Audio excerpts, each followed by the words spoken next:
Will the short-handed Bengals take down the Broncos and keep pace in the AFC playoff race this Sunday in Denver? Hi again, everyone. I'm James Rapien with allbengals.com and Cincinnati Bengals Talk, and that is the question as we approach a huge matchup on Sunday between two 7-6 teams, two teams in the thick of the AFC playoff race, and two teams that, with a loss, could very well kiss their chances of making the playoffs goodbye. The Bengals enter with a 7-6 record. They've lost two straight, and well, they're going to be shorthanded on Sunday. I'm going to tell you who they're going to be without, how it could impact things, my keys to victory, and my prediction. But first, I got to tell you about my bookie. Whether it's Wilder versus Fury, Mayweather versus Pacquiao, electric personalities that produced big fights, and even bigger betting opportunities this Sunday. It's Jake Paul, Tyron Woodley, round 2. And it's not going to be any different. And that's why you need to get to my bookie, because you can wager on Paul, you can wager on Woodley, you can wager on all the biggest fights, or maybe you like the Bengals as underdogs on the road in Denver. Maybe you like Joe Burrow's comeback player of the year chances, or you think Jamar Chase is about to go on a really awesome stretch over the next month and win offensive rookie of the year. The options and possibilities are endless with mybookie.ag. And right now, you're going to get a 100% deposit match with promo code BengalsTalk. It's free money up to $1,000, promo code BengalsTalk. So whether you want to bet on Tyron Woodley, whether you want to bet on Jake Paul, whether you want to bet on Steph Curry, it doesn't matter. The possibilities endless. mybookie.ag, promo code BengalsTalk. And let's dive back into Sunday's game, because it's just the idea of Fred Johnson starting, right? When Zach Taylor said it, I'm like, this is where we're going. He's played 20 offensive snaps this year, appeared in 2 games. The Bengals won both of those games, by the way, against Detroit and then Baltimore, way back when they did, what was it, week 7, something in that range. But it's a tough ask. It's a tough ask for him. But in this matchup, I think that they should be able to overcome it. There is no Nick Bosa. There is no Joey Bosa. There is no Myles Garrett type level player. Yeah, Bradley Chubb's a really good player, and he was a high draft pick. But he's been injured a lot of this year, and let's be honest here, he's not them. So there is hope in that aspect. There's hope in another aspect. It's one position that you've seen some shuffling in. Isaiah Prince sick, Riley Reif expected to miss the year, and even if Prince is active, it's going to be Fred Johnson with Deontay Smith likely in a reserve role. He's expected to be activated, as is Trey Waynes, and I'll get to him in a second. But I think that this offense should be able to function with Fred Johnson at right tackle. Like, does it make you feel good? Does it make you feel nice and warm and fuzzy? No, mybookie.ag does that. But you get my point. It's concerning. You make a face. I know I've told people, Fred Johnson started. They're like, ugh. I think it's going to be okay.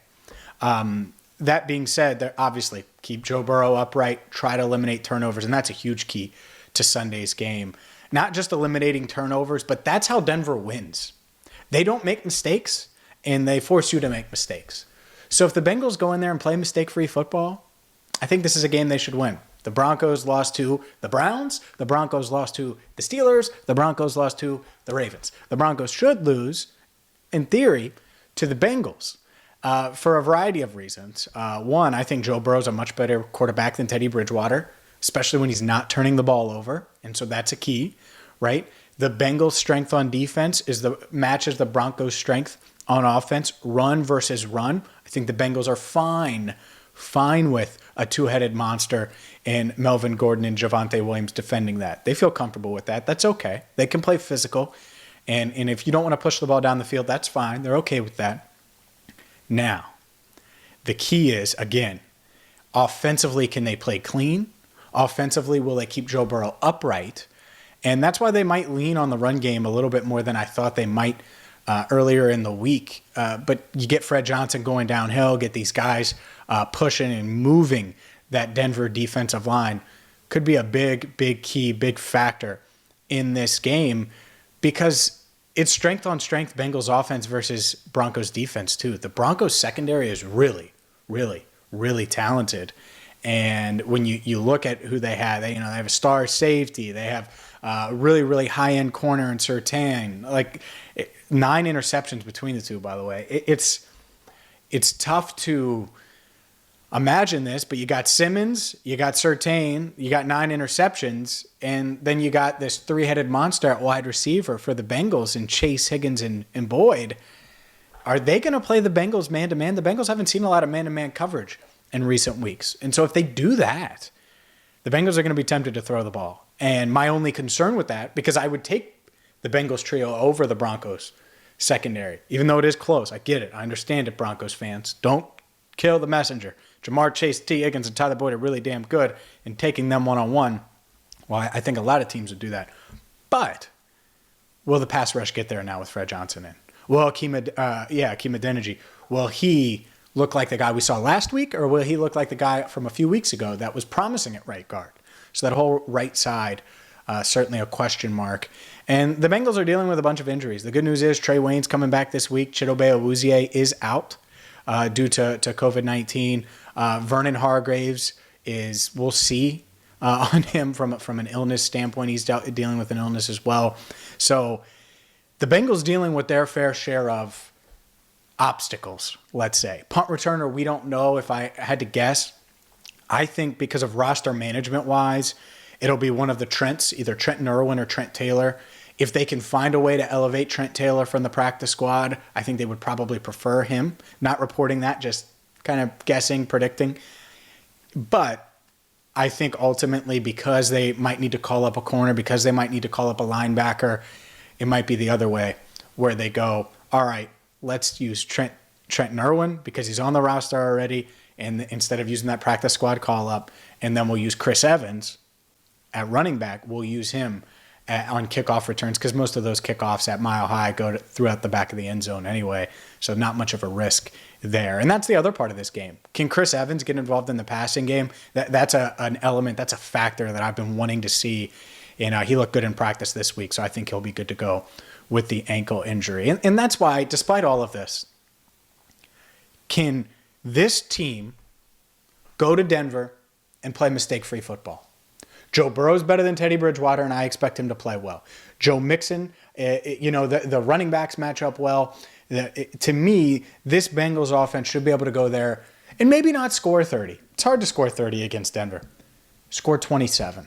And that's my prediction. As I try to get to 7-7, 500 on the season. I'm 6-7 on the year straight up. Let's see if I can get to 7-7, Bengals fans. I'm taking the Bengals 27-20. They get it done at Mile High in a weird game that just feels like they're playing, going through the motions. I don't want to say sloppy because I don't think it's going to be sloppy. I just think it's going to be one of those games where you see a decent amount of punts. You're going to see some big plays. The Bengals are probably going to have to be patient. They might get off to a little bit of a slow start. Hopefully they start fast offensively, though, because if they score early, that puts the ball in Teddy Bridgewater's hands. And let's be honest, the Broncos, they want to run the ball. So they want to run the ball 40 times if they had it their way, at least. Maybe 50.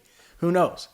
But that's the key. Can you stop the run? Can you play mistake-free and get some big plays early? If you do that, should be in good shape. So we'll have you covered, win, lose, draw, as we always do right here on Cincinnati Bengals Talk. So hit that subscribe button.